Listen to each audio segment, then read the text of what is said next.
Hello दोस्तों, आप सभी को हमारे यूट्यूब चैनल अभिनव क्लासेस में मोस्ट वेलकम है दोस्तों। तो दोस्तों ये वीडियो है बिहार दरोगा प्रैक्टिस सेट नंबर 198 नंबर का प्रैक्टिस सेट है दोस्तों। तो इससे पहले आपको 197 प्रैक्टिस सेट इस टॉपिक के ऊपर मिल चुका है। इसमें दोस्तों 50 इंपॉर्टेंट क्वेश्चन आंसर डिस्कस करते हैं, जो कि आपका MCQ बेस होता है और ये सिलेक्टेड क्वेश्चन होता है। इसमें आपका GS होता है और इसमें GK होता है और इसमें करंट का भी पार्ट्स होता है दोस्तों। सिलेक्टेड क्वेश्चन होता है दोस्तों, और वीडियो को लास्ट तक जरूर देखिएगा। अगर आप सफल होना चाहते हैं बिहार दरोगा के एग्जाम में, तो देखिए मैं ये सीरीज़ को आपको कंटिन्यू रख दिया हूँ। बहुत जल्द ये आपका 200 में कन्वर्ट हो जाएगा। देखिए 98 नंबर का 198 का है, 2 वीडियो तक में ये आपका 200 वीडियो हो जाएगा। तो लेट नहीं करते हुए चलते हैं पहला क्वेश्चन पर। पहला क्वेश्चन दोस्तों स्क्रीन पर आ चुका है। यहाँ पे पूछा है कि एशियाटिक सोसाइटी की स्थापना किसने की थी। एशियाटिक सोसाइटी की स्थापना किसने की थी, ये क्वेश्चन को आर मार्क कर लिए, क्योंकि बहुतों एग्जाम में ये क्वेश्चन रिपीट हो चुका है। तो देखिए इस क्वेश्चन का जो राइट आंसर है ये है सर विलियम जोन्स। इस क्वेश्चन का राइट आंसर क्या होगा, सर विलियम जोन्स हो गया। बढ़ते हैं आपका 2 नंबर क्वेश्चन पर।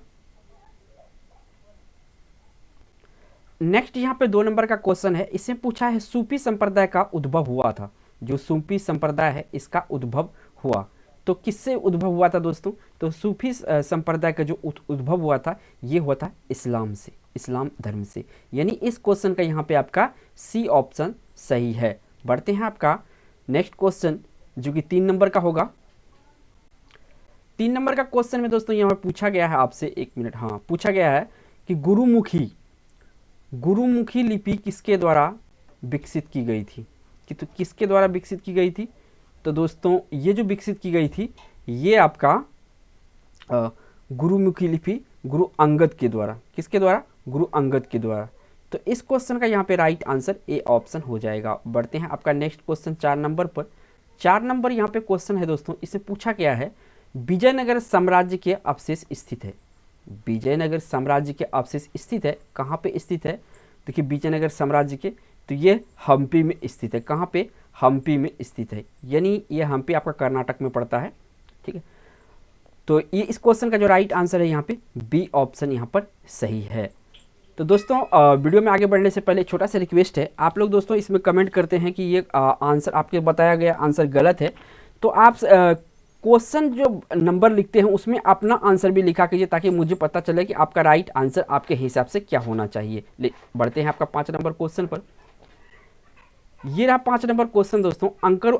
अंकोर वाट कहाँ स्थित है। ये अंकोर वाट जो है ये मंदिर है यहाँ पे दोस्तों, तो ये कहाँ पे स्थित है, तो ये स्थित है आपका कंबोडिया में। कहाँ पे स्थित है, कंबोडिया में स्थित है। डी ऑप्शन इस क्वेश्चन का राइट आंसर हो जाएगा। बढ़ते हैं 6 नंबर पर। 6 नंबर क्वेश्चन दोस्तों इसमें पूछा गया है पांडिचेरी में किसके उपनिवेश थे। यानी पांडिचेरी थे किसके उपनिवेश में थे, तो ये दोस्तों पांडिचेरी जो थे ये फ्रांसीसी के उपनिवेश थे। किसके, फ्रांसीसी के। सी ऑप्शन यहाँ से सही है। बढ़ते हैं 7 नंबर क्वेश्चन पर। 7 नंबर क्वेश्चन दोस्तों इसमें पूछा गया है आपसे कि निम्नलिखित में से कौन से संत महाराष्ट्र से थे। इनमें से कौन से संत जो महाराष्ट्र थे उनके बारे में बताना है। तो ये जो तुकाराम जी है दोस्तों, यहाँ पे तुकाराम, डी ऑप्शन, ये आपका महाराष्ट्र से थे।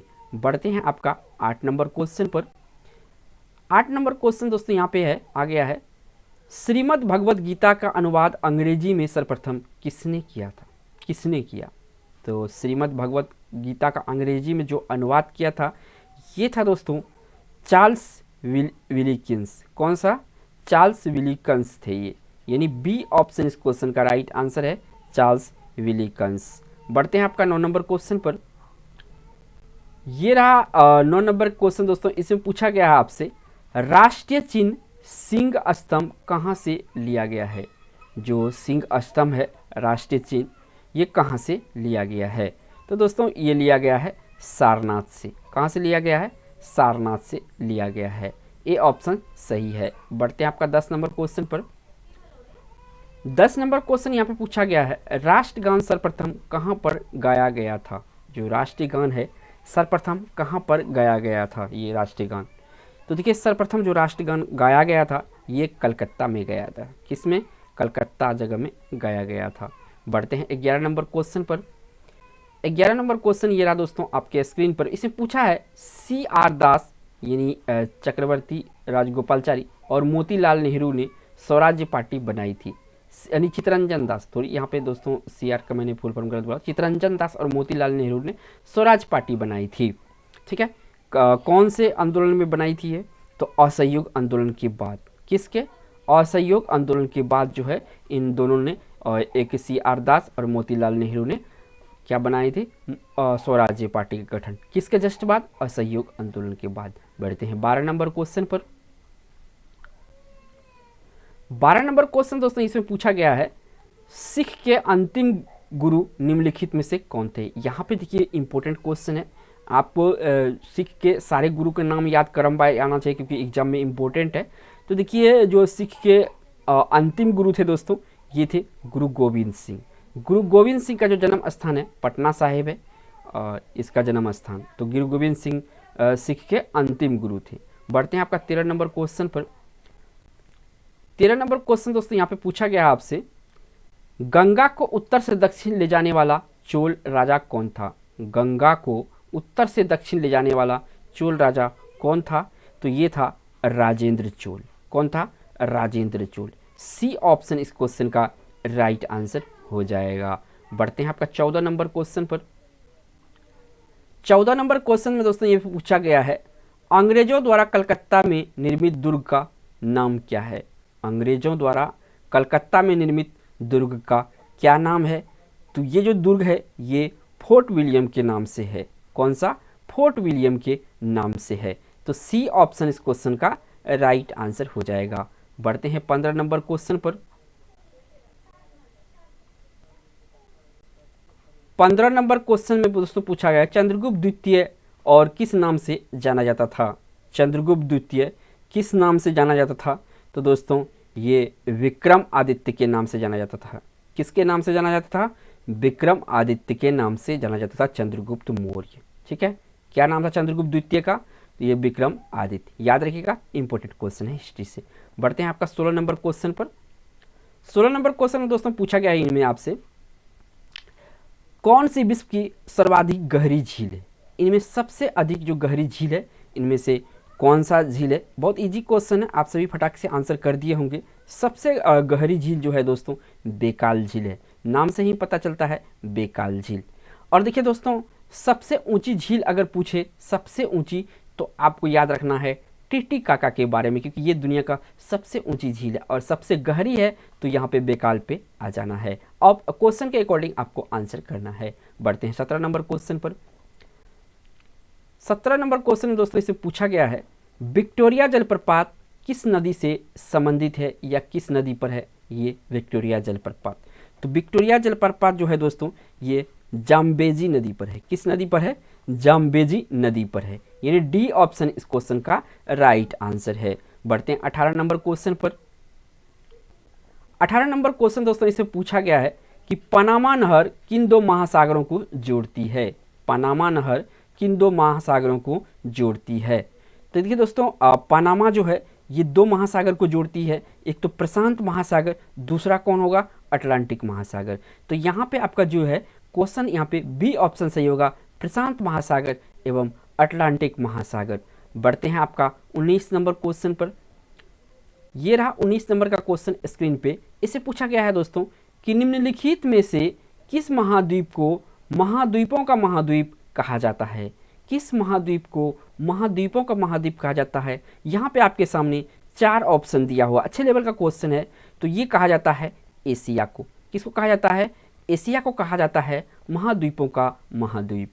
बढ़ते हैं आपका 20 नंबर क्वेश्चन पर। ये रहा 20 नंबर क्वेश्चन दोस्तों स्क्रीन पर। पूछा गया है विश्व का सबसे बड़ा द्वीप है। इनमें विश्व का सबसे बड़ा द्वीप कौन सा है? 4 ऑप्शन है जो मैं एक PDF वाला पढ़ाया था ये वर्ल्ड मैप में, तो उनमें बताया था दोस्तों, क्योंकि वो थ्योरी पेपर था, मैंने पूरा डिटेल से बताया था। अगर वो वीडियो नहीं देखा हो तो जरूर है, आप मेरे चैनल पे जाके देख सकते हैं। तो देखिए विश्व का सबसे बड़ा जो द्वीप है ये कौन सा है इनमें? तो ये है आपका ग्रीनलैंड। कौन सा द्वीप है? ग्रीनलैंड जो है दुनिया का सबसे बड़ा द्वीप है। बढ़ते हैं 21 नंबर क्वेश्चन पर। ये रहा 21 नंबर क्वेश्चन दोस्तों। इसमें आपसे पूछा गया है कि निम्नलिखित में से कौन सी नदी का निक्षेपात्मक स्थल रूप नहीं है। तो ये कौन सी नदी है जो कि नदी का निक्षेपात्मक स्थल रूप नहीं है। तो ये है आपका दोस्तों जो है नदी विसर्प या मियांडर। नदी विसर्प या मियांडर जो है ये नदी का स्थल रूप नहीं है। बढ़ते हैं आपका 22 नंबर क्वेश्चन पर। 22 नंबर क्वेश्चन दोस्तों स्क्रीन पे ये आ गया है। पूछा गया है आपसे इसमें कि निम्न में से कौन सा गीजर भारत के बिहार प्रांत में स्थित है। कहाँ पे स्थित है? भारत के बिहार प्रांत में स्थित है। कौन सा गीजर है? तो दोस्तों ये है आपका सीताकुंड, यानी डी ऑप्शन इस क्वेश्चन का राइट आंसर है। सीताकुंड जो है गीजर भारत के बिहार प्रांत में स्थित है, या तो सीधे कह सकते हैं ये बिहार राज्य में स्थित है। दोस्तों अगर आपको पता होगा सीताकुंड कहाँ पे है तो कमेंट जरूर कीजिएगा दोस्तों, क्योंकि मैं जो इसी सीरीज में जो दरोगा का मेरा सीरीज चल रहा है इसी में मैंने ये क्वेश्चन शामिल किया था कि बिहार का सीताकुंड कहाँ पे पड़ता है। आप जरूर जिला का नाम बताइएगा। बढ़ते हैं आपका 23 नंबर क्वेश्चन पर। 23 नंबर क्वेश्चन दोस्तों इसमें पूछा गया आपसे संसार का सबसे बड़ा मरुस्थल है। यहाँ पे पूछा है संसार का सबसे बड़ा मरुस्थल। यहाँ पे 4 ऑप्शन आपके सामने दिया हुआ है, आपको यहाँ पे राइट आंसर करना है। तो देखिए संसार का सबसे बड़ा जो मरुस्थल है ये सहारा मरुस्थल है। कौन सा मरुस्थल है? सहारा मरुस्थल है। और ये दोस्तों जो आपका ये थार है ये भारत और पाकिस्तान में पड़ता है। और अगर पूछा जाए कि भारत का सबसे बड़ा, अगर भारत का पूछा जाए कि मरुस्थल कौन सा है तो आपको थार करना ही है। बढ़ते हैं आपका 24 नंबर क्वेश्चन पर। 24 नंबर क्वेश्चन इसमें पूछा गया दोस्तों निम्नलिखित में से किस महासागर को छिपता हुआ महासागर कहा जाता है। किस महासागर को छिपता हुआ महासागर कहा जाता है? तो ये कहा जाता है आर्कटिक महासागर को। किसको कहा जाता है? आर्कटिक महासागर को छिपता हुआ महासागर कहा जाता है। बढ़ते हैं आपका 25 नंबर क्वेश्चन पर। 25 नंबर क्वेश्चन यहाँ पे पूछा गया दोस्तों कि बेरिंग जल डमरू मध्य अलग करता है। अच्छा क्वेश्चन है, मैंने ये सब थ्योरी पेपर में करवा चुका हूँ, यहाँ तो बिहार प्रैक्टिस सेट है तो मैं उतना डिटेल से नहीं करता हूँ, लेकिन पिछले वीडियो में मैंने इसका बहुत अच्छा से डिटेल से किया था। तो देखिए दोस्तों बेरिंग जल डमरू मध्य जो अलग करती है ये किसको किसको करती है? आर्कटिक महासागर को प्रशांत महासागर से। किसको? आर्कटिक महासागर को प्रशांत महासागर से जो अलग करती है ये है आपका बेरिंग जल डमरू मध्य। बढ़ते हैं आपका 26 नंबर क्वेश्चन पर। 26 नंबर क्वेश्चन दोस्तों इसमें पूछा गया है आपसे भारत में कौन सा राज्य सेब का सर्वाधिक उत्पादक है। सेब यानी कि एप्पल जो है सबसे ज़्यादा यहाँ प्रोडक्शन होता है, तो ये कौन सा राज्य है? तो ये है आपका हिमाचल प्रदेश, जो कि डी ऑप्शन सही है यहाँ पर। बढ़ते हैं आपका 27 नंबर क्वेश्चन पर। 27 नंबर क्वेश्चन है दोस्तों कौन सी नकदी फसल महाराष्ट्र में पैदा नहीं होती है। ये जो इनमें फसल दिया हुआ है ये महाराष्ट्र में पैदा नहीं होती है। तो देखिए जो महाराष्ट्र में होती है पहले उनके बारे में आपको जान लेना है। तो गन्ना होती है, इसके बाद आपका जो तिलहन है ये भी होती है, कपास भी होती है। जो रबर है दोस्तों ये ज़्यादातर केरल कर्नाटक में होता है, तो यहाँ की नकदी फसल नहीं है। तो इस क्वेश्चन का यहाँ पे सी ऑप्शन करेक्ट है। बढ़ते हैं आपका 28 नंबर क्वेश्चन पर। 28 नंबर क्वेश्चन ये स्क्रीन पर आ चुका है। पूछा गया है वुलर बैराज योजना किस राज्य से संबंधित है। वुलर बैराज योजना किस राज्य से संबंधित है? तो ये संबंधित है दोस्तों आपका जम्मू कश्मीर से। किससे संबंधित है? बी ऑप्शन सही है, वुलर बैराज जम्मू कश्मीर से संबंधित है। बढ़ते हैं आपका 29 नंबर क्वेश्चन पर। 29 नंबर क्वेश्चन है दोस्तों इसे पूछा गया है सह्याद्री पर्वत स्थित है। जो सह्याद्री पर्वत है ये कहाँ स्थित है? तो सह्याद्री पर्वत दोस्तों स्थित है ये आपका महाराष्ट्र में। कहाँ पे स्थित है? महाराष्ट्र में स्थित है। बढ़ते हैं आपका 30 नंबर क्वेश्चन पर। 30 नंबर क्वेश्चन इसमें पूछा गया दोस्तों भारत और श्रीलंका के बीच कौन सी द्वीप है। भारत और श्रीलंका के बीच कौन सी द्वीप है? यहाँ पे 4 ऑप्शन दिया हुआ है। भारत और श्रीलंका के बीच जो है द्वीप, इनमें से जो है ये है आपका रामेश्वरम द्वीप। बी ऑप्शन यहाँ से सही है। बढ़ते हैं आपका 31 नंबर क्वेश्चन पर। 31 नंबर क्वेश्चन है मंत्रिमंडल में सम्मिलित होते हैं। जो मंत्रिमंडल में सम्मिलित होते हैं कौन कौन से इनमें शामिल होते हैं? तो ये होते हैं केवल कैबिनेट स्तर के मंत्री। केवल कैबिनेट स्तर के मंत्री जो है मंत्रिमंडल में सम्मिलित होते हैं। बढ़ते हैं आपका नेक्स्ट क्वेश्चन जो कि 32 नंबर का है। अब यहाँ पे पूछा गया है 32 नंबर में राज्यसभा कब भंग होती है। तो देखिए दोस्तों, राज्यसभा जो होता है अस्थाई सदस्य होता है। क्या होता है? अस्थाई सदन होता है। तो ये तो भंग होता ही नहीं है, ठीक है। इसका कार्यकाल जो होता है दोस्तों, इसका कार्यकाल 6 वर्ष का होता है और इसमें ये कभी भंग नहीं होता। तो यहाँ पे डी ऑप्शन सही है। और कार्यकाल पूछा जाए तो 6 वर्ष होता है, लेकिन प्रत्येक 2 वर्ष पर 1/3 ये 1/3 जो होता है इसका जो मेंबर होता है वो त्याग करता है पद अपना और नया उतना ही अप्लाई होता है। बढ़ते हैं आपका नेक्स्ट क्वेश्चन 33 नंबर में। 33 नंबर में क्वेश्चन दोस्तों पूछा गया आपसे, संसद की बैठक एक साल में कम से कम कितनी बार होती है। संसद की बैठक एक साल में कम से कम कितनी बार बुलाया जा सकता है या कितनी बार होती है, ये आपको राइट आंसर करना है। तो ये होता है कम से कम एक साल में 2 बार अनिवार्य है संसद की बैठक। बढ़ते हैं आपका 34 नंबर क्वेश्चन पर। 34 नंबर क्वेश्चन में दोस्तों पूछा गया आपसे, भारत में सर्वप्रथम गैर कांग्रेसी प्रधानमंत्री कौन बने। भारत में सर्वप्रथम गैर कांग्रेसी प्रधानमंत्री कौन बने थे? ये थे दोस्तों आपका गैर कांग्रेसी, ये था मोरारजी देसाई। कौन था? मोरारजी देसाई प्रथम गैर कांग्रेसी प्रधानमंत्री थे। बढ़ते हैं आपका 35 नंबर क्वेश्चन पर। अब यहाँ पे 35 नंबर क्वेश्चन है दोस्तों कि कैग अपना रिपोर्ट किसे देता है। जो कैग है CAG, ठीक है, ये अपना रिपोर्ट किसे देता है? तो ये अपना रिपोर्ट राष्ट्रपति को देता है। किसको देता है? राष्ट्रपति को देता है। बढ़ते हैं आपका 36 नंबर क्वेश्चन पर।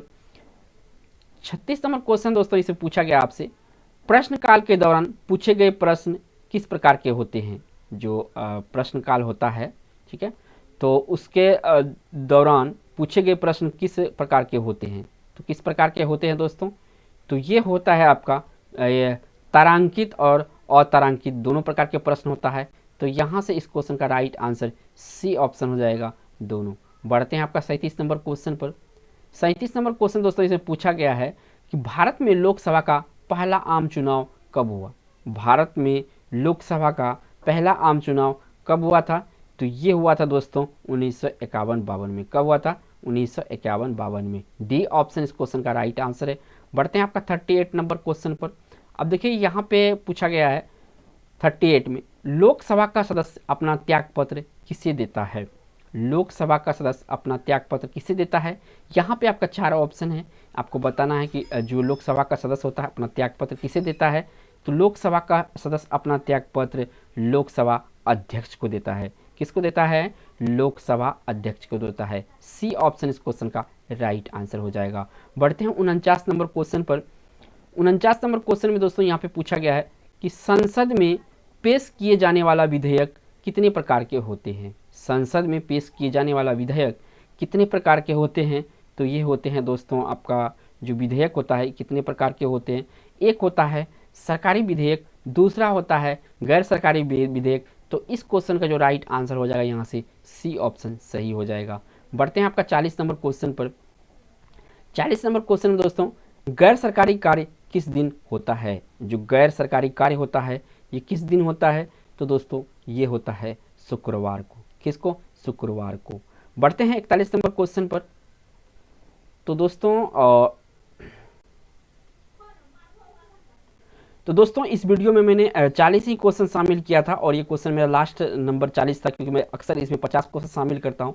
किसी कारणवश जो है टाइपिंग नहीं कर पाए, क्योंकि दोस्तों एक एक क्वेश्चन को टाइपिंग करना पड़ता है, इसके बाद इसको जो है कि रिकॉर्ड करना पड़ता है, ठीक है ना। इसीलिए मैं टाइम के चलते इसको नहीं रिकॉर्ड कर पाया, इसके लिए सॉरी। किसी वीडियो में मैंने 60 क्वेश्चन करा दूंगा तो ये कवरेज हो जाएगा। अगर दोस्तों वीडियो पर पहली बार हैं तो वीडियो को एक लाइक जरूर कीजिएगा और चैनल पर दोस्तों चैनल पर पहली बार आए हैं तो चैनल को सब्सक्राइब कर लीजिएगा। थैंक्स फॉर वॉचिंग दोस्तों।